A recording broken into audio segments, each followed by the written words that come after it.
that day I was so sad. There was a gathering and then my cousin came in with Mr. Coconut. And then my mom looked at me, she's like, no. Hi everybody and welcome back to another episode of Huat The Health, a series on all things health from the perspective of TCM physicians here in Singapore. My name is Ming. This is Sheryl. Sorry. I'm Zheng Jia and I'm Kat. so today we'll be talking about something very interesting. And that's the reason why we have Sheryl over here, a very special and pretty guest. Yeah, so the topic of today is pregnancy and confinement. So a lot of our friends nowadays, our age group, slightly older, starting to get kids. And whenever you have this kind of joyous occasion, right, there's a lot of things to worry about. Right, some people worry about money, some people worry about whether they are going to be a good parent.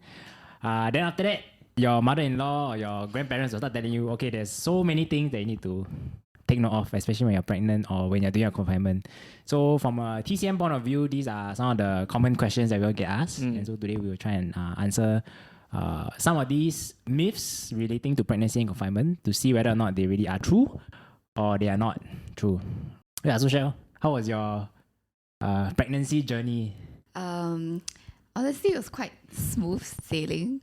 I mean, I had a little bit of like nausea here and there, but not so bad as compared to some of the other people that I've heard of where they have like a lot of bad morning sickness, they vomit a lot, everything. But as usual, I have fatigue, very tired, and then I slept really early at 9 o'clock. That's for the first trimester lah.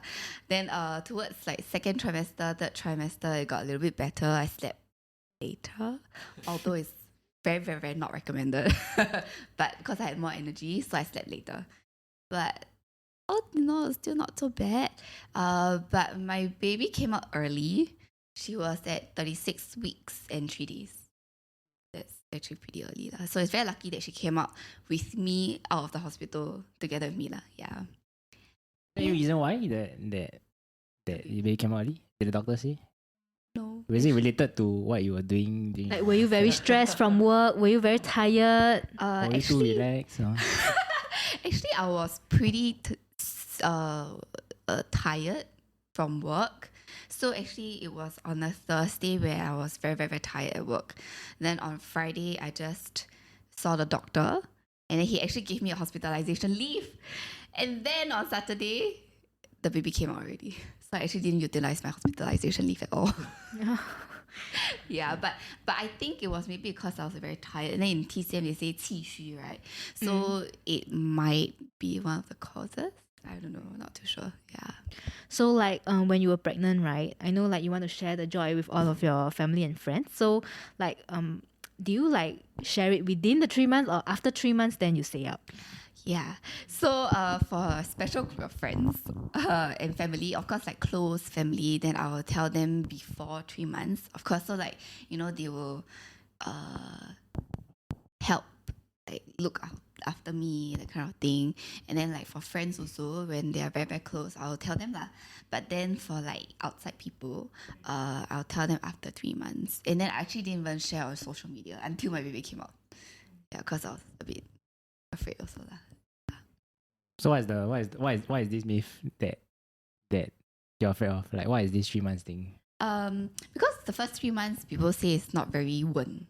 Not very stable for the first 3 months. So that's why try not to tell because like, afraid of like, maybe if there's miscarriage or anything, then people feel bad.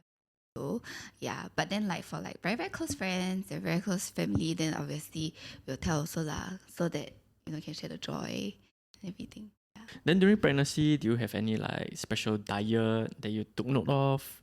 Or any specific food that you avoided? So I made sure not to drink alcohol. Okay, yes. That's one, definitely. But also because somehow during pregnancy, I wasn't very keen on drinking alcohol, which is very interesting.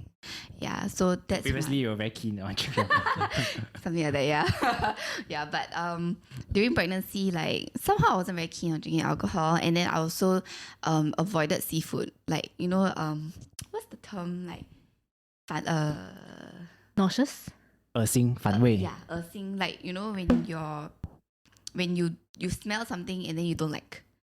which is normal for like pregnant ladies lah. So I couldn't take seafood at all, even though I love crabs. I love crabs to death. But then like during pregnancy, I couldn't eat at all. Yeah, and that's how I found out I was pregnant. So actually, yeah. Then I hated the crab on that table. Not say hate lah. I was like, how come does it taste fresh? Fresh, Like not doesn't nice. taste like what you love. Yeah, but everybody else on the table was like, "Oh, it's so good," but then like it's just like horrible to me. Yeah. Then towards the end also, I was like, "Oh no, I couldn't. I cannot even take the smell of like sotong." I love it. So seafood in Seafood. general. lah. Yeah, and then I also know that you cannot try not to take coffee or caffeine.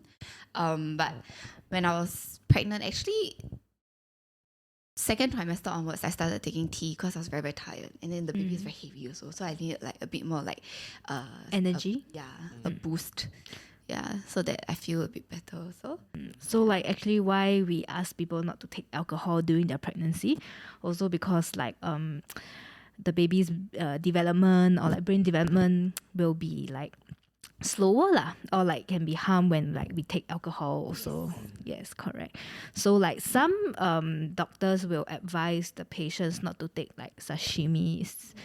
Okay, cause like sometimes or like raw eggs, Yes. cause Raw them food, raw food, yeah, uncooked foods. cause there might be a chance of like contamination or whatever.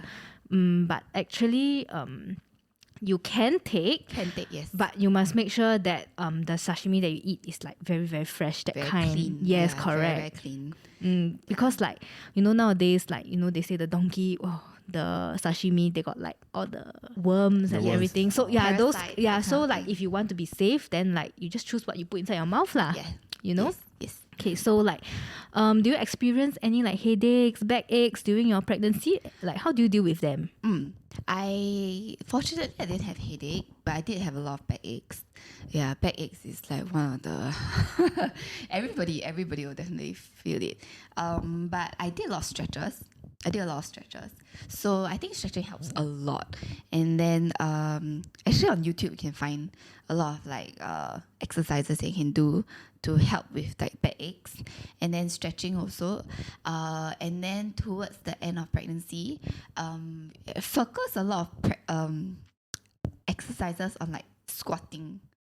So it helps to engage the baby's head into your pelvis. Yeah. So if let's say the baby is in the wrong direction, Then that does one, it help to turn the baby? Actually, I don't think so. Don't think so. No. Yeah, but I heard that if you do moxibustion on 智婴, it helps to turn the baby. But then you have yes. You have to have a lot of water in your like the So it must be yeah, like amniotic swimming fluid, yes. in water lah. You have to have quite a lot of fluids in the womb lah. correct. Then it Makes works. sense, makes sense. And then also I think within 31 32 weeks, 31 or 31, 32 32 weeks. Yeah, then you can, not too late. Yeah, you shouldn't do it too late. Within 31 or 32 weeks. Yeah, if I'm not wrong. I mean, after that it still can, but then the chances is slower. A lot lower, So, yes. but then like we say like moxibustion on like the toe, but then this kind also you have to visit your TCM practitioner to see whether it's like valid for you, and just don't anyhow do it yourself, because like also got like heat and everything. So if like it's not done properly, it may cause you more harm lah. Yes. You know. You have to do it with a TCM practitioner. Then do you go for like is it advisable to go for like, a lot of people ask, is it, I have like backaches and neck pain, is it advisable to go for like massage? There are some people who go for massage, prenatal massage. But you have to make sure that they don't touch specific points lah, of course.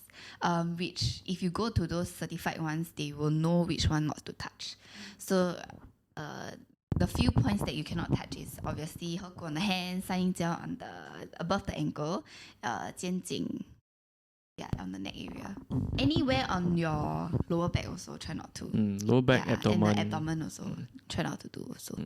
Yeah, but if you are certified, if you go to a certified prenatal massage person, masseuse, they will know what to do lah. Yeah, and they will try not to do very hard. So actually, to be honest, I didn't go lah, because I felt there's no need. But I went for postnatal. I needed it. But for Cannot prenatal, take it. yeah, cannot take it really. It's so heavy. But prenatal I didn't do lah. But I heard some mothers on the Facebook group or like any chats, right? They say that they have a bit of qualms about it, because like, oh, cannot press this, and the masseuse never press very well, so because they don't dare to do very hard on you. So yeah, see how you want to go about. I think this is the problem with our TCM also with regards to pregnancy, especially during the 9 months, especially during the first 3 months. There's a lot of things that we don't really want to do because of all these high risk with regards to miscarriage and things like that, or the development of the baby. Yeah, so generally within the whole pregnancy period, we don't recommend to take TCM or do treatments unless you really cannot be avoided, or unless your physician really knows what he or she is doing. Right. So like I know for some people, when they have very, very bad morning sickness, they do some TCM also. They maybe do a little bit of acupuncture. Some people have constipation also during pregnancy. So I did have some patients also like then. So they came over, they did like some acupoints to help with insomnia, to help with like nausea. They also do acupuncture to help with constipation. Mostly that. Yeah. That's what I saw. Was there anything that your mom or your ama tell you that you cannot do during pregnancy? Or your friends, they tell you? Oh, my mom and mother-in-law was super like they say cannot take coconut water, especially like before the last trimester. Cannot take it all. So that day I was so sad. There was a gathering, and then my cousin came in with Mr. Coconut, and then my mom looked at me, she's like, no. I was like, but everybody is drinking it. Yeah, so cannot drink coconut water. And then I think during the second trimester is the time where we started to poo. So we drink more like chicken essence, bird's nest, but you cannot take too much also. So my mother-in-law actually, she's very, very nice. She made chicken essence and bird's nest for me, but she said can only take like alternate weeks. Yeah, alternate weeks. Don't poo too much, which is not good. Because like later your blood flows too fast, and then it's not very good for the baby also. So like, do you go for any exercise? Some people say that when you're pregnant, right, cannot exercise. Do you? Actually, for the first trimester. Before you were pregnant, you exercise now. That's the question you should be asking. I did exercise because before I was pregnant, we had the wedding ceremony, right? So obviously exercise to keep in shape and everything. But I wasn't like the most fit person also lah. So I did exercise. Then because when we got pregnant, I didn't believe it. I didn't believe it. Then I actually went for a spin class. And then what happened? And then I was like, I was so tired. So I didn't like really push myself also, because I was scared also, like to if anything happens. Yeah, so I didn't push myself. And then I actually went climbing also. If I think back, I actually went climbing, but that time I didn't know. But yeah, I was climbing. Climbing like what? Like hiking, bouldering. Bouldering. Bouldering, you let it jump down, then the baby. Yeah, but I didn't know. But when I come back, then I was like, oh my god, I actually went bouldering during that period of time. And then I actually went on. That's why your baby come out early. Jump in there. No, but that was first trimester only. Yeah, maybe you're supposed to like stay here. Then after that you bring it on to the lower floor, then come out easy. Yeah. I actually went on holiday. Now that I think about it, I actually went on holiday twice. Actually, it doesn't matter. Yeah, it doesn't matter. It doesn't matter. It doesn't matter. So like 8 months you go holiday. Yeah. Yeah. So actually, when I was, I think 5th month, I went to Europe and I hiked like a lot, like really a lot. Then actually when I was in Dolomites, I went hiking, and then I felt like, oh my god, like my belly was a little bit painful actually. Then I just rested a lot. Yeah, so when you are doing exercise or anything, you just listen to your body. If your body says okay, it's fine, go ahead. But if you feel like pain or anything, then just stop, rest, and then if you feel better, you just continue. But of course, less intense lah. Then if you don't feel good at all, then obviously stop. Just stop, go back and rest and everything. Yeah. But actually, I guess like exercise differs from person to person, Yes, right? So yes. let's say, for example, if like your body is already like conditioned to do like exercise before you are pregnant, then it is okay for you to be exercising Yes. during your pregnancy. Yes. But then let's say for some people who are on like the higher risk end, where you have like maybe like 2 or 3 times miscarriages. So for those people with like high risk pregnancy or like those older like 高龄产妇高龄 Yeah. 产妇, yes. Yeah. What's the English? Yeah, just high risk lah, above high risk above 35, 35. after 35. So Yeah. like if you are under those high risk categories, then it's better to like rest more and like what Sheryl said, listen to your body lah. Because sometimes if you exert too much, for example, like you carry heavy things or like you shift things during your early trimesters for those unstable ones, right? It may cause the baby to miscarriage. Because it will contract your womb and everything lah. So this one really is like see people one. Some people doesn't mean other people exercise means like you can exercise. You know? Yeah. Yeah, I got hear before. So they say if you exercise a lot, then your baby will come out easier. Is it? Yeah. They say like those they exercise regularly, then because they have muscle, and also the maybe. baby is maybe in a better position or what. Maybe. During the labor is very smooth. Yeah, I believe that if you are in a good shape before you are pregnant, right, you actually might have like a easier pregnancy also, because like you need like a strong core to actually carry your baby, strong back also. So before pregnancy, it would be good to actually train your body also, I feel. Yeah, and then of course, like if you don't exercise before pregnancy, don't start when you are pregnant. Definitely don't start when you're pregnant, because it's definitely not good also lah. Yeah. Also, I think to add on, there's also a lot of health related conditions, right? So if you are unhealthy before, let's say you eat a lot of sugar, or you have prone to high blood, right? Then there's also the gestational diabetes and high blood that you are more prone to. Yeah, and I think I saw some research somewhere that say that these conditions become hereditary.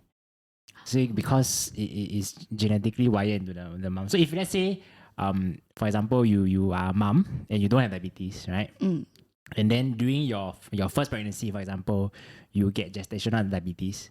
So this means that you're more prone to getting diabetes after you give birth, like getting like the normal kind of diabetes after you give birth.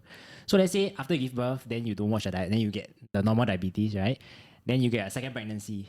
So you have that genetic code where you actually have this diabetes already, and this is where it becomes hereditary already. Like then you can pass it on to your baby. Yeah. So just to add on, it's also important to take care of your health. Yeah, especially blood sugar. Yeah, it's very problematic if you have gestational diabetes, because you actually really need to watch your diet. And I've seen some mothers, they are actually very, very 辛苦. They have a very, very hard time if they have gestational diabetes, because a lot of things they cannot eat, and they have to make sure they have to watch their blood sugar. It's horrible. Yeah, so you have to really, really make sure, eat healthily lah. How about cold things? Like, was there ice cream? Yeah, was there something that people tell you to avoid when you're pregnant? Cold things, let me think. I actually drank a lot of bubble tea, but I'm not a very compliant. Because it's quite common. Like I know someone also lah. Like also pregnant and drink a lot of bubble tea. I mean, the baby still come out fine lah. Yeah. I think we don't know what is the science behind it also, right? I think it's fine as long as you don't just take things in moderation. Yeah, don't take things like too much, like every day or something. I mean, you're human, or you cannot just stop yourself from drinking cold drinks for 9 months. You can't do that. Yeah, so I think just take everything in moderation. That's my philosophy in life. Yeah. Anything that was unexpected, or anything that surprised you that happened during your 9 months pregnancy? Surprised me, just how tired I am. Common? Is this common for? It's common, mothers, very right? common, but it's really, really, really tiring. And then also a little bit of reflux, nausea. Nausea was horrible, but it went away in the second trimester lah, so it's not too bad. Yeah, but then again, I had a really relatively easy pregnancy also, and also I think body image is pretty. Yeah, really, I'm serious. I mean, because you've never seen yourself Like when I stand on the weighing scale, I'm like, oh my god, I've never seen that number before. What's the number? You minus off the baby's average weight. Yeah, it's horrible. My husband was like, where did all that weight go? Yeah, because we go for a monthly check, not monthly, like checks lah. Then they will measure your weight, and then they will measure the estimated baby's weight and everything. So like I think I gained about 10 to 12 kg if I'm not wrong. My baby came out at like 2.5. Yeah, so when I saw the number on the weighing scale, I'm like, I've never seen that number before in my life. Yeah, and then a lot of things cannot fit also, which is normal, of course. But then like, you know, being girl, you'll be like, what's going on? Will I lose the pregnancy weight also? Yeah, so a lot of things. Yeah, and then I think the most surprising one is my water bag broke. Yeah, This is expected what? it's not expected. Really? Yeah, okay. Really? I thought you're supposed to break one. Okay, so there are sometimes. Okay, let me tell you how it goes. So there are some pregnancies. Your water bag don't break, but you have a lot of contractions. So you time your contractions, then you see when you go to the hospital lah. So this one you can find online also, a lot of information. But I didn't have contraction. My water bag just broke, and then I rushed myself to the hospital because I thought, oh, my baby is coming. But actually, no. We asked the nurse. The nurse say, oh, usually around 10 hours. Then I'm like, oh my god, I'm going to be here for 10 hours. Yeah. So if your water bag break, just make sure that the color of the water is not red, not funky color, doesn't smell weird. My water bag that broke was actually clear color, no smell. So it's good in The a correct way. water. Yeah, correct. Correct water, yes. Then we rushed to the hospital. Then it took 10 hours. So I know there are some people, they have the contractions first, contraction. Then after that, they go to the hospital. Then sometimes the water bag will break then. Sometimes the nurse will have to break your water bag. Yeah. So must break one.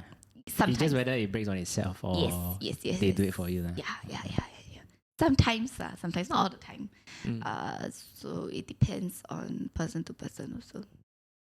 Do you do any or take any TCM supplements during your pregnancy other than the jijing that you mentioned just now? Oh yes. No, I only took folic acid, calcium, and the pregnancy vitamins. Yeah, which is prescribed by the gynae lah. How about 凉茶? No, I didn't. Yeah. Okay, so some people will say like cannot take barley or like chrysanthemum tea, Oh, those yes. kind. Yes. So like some of the reasons why we cannot take barley is because in TCM, right, barley is the one that will help you to urinate and pee out the water. So for like pregnant ladies, 利水. yes, correct. For pregnant ladies, it's like not advisable to take like this kind of like 凉茶 because if you pee out a lot of water, sometimes like your amniotic fluid might not be enough. Then that is quite dangerous. So yes, so it's actually like cannot take barley. Yeah. Then there are some herbs also that can cause contraction also, right? Yes. Okay. So like a lot of like outside herbal tea shops or like those soup shops, they will have like a lot of like tang kueh inside or Like all those kind of bak kut teh. things like bak kut teh. They have tang kueh. You can drink a little bit, but don't drink it every day. Because it's like those kind of herbs will help to improve the blood circulation. So people will say that later like you will miscarriage. But then actually a little bit is actually okay. Just don't like drink it every day. Moderation lah. But then also like when you want to make soups at home, right, you make sure that if you don't know how to make, right, you don't anyhow go and put all like the herbs inside. Yes. Because you don't know what is like the safe amount of like herbs to put inside, especially the ones for like blood circulation, like all the tang kueh, transiong, everything inside. So like if you don't know the dosage, right, actually you just better don't put. You know, cause it's better to be safe than sorry safer lah. things to drink like the jijing or this. Yeah.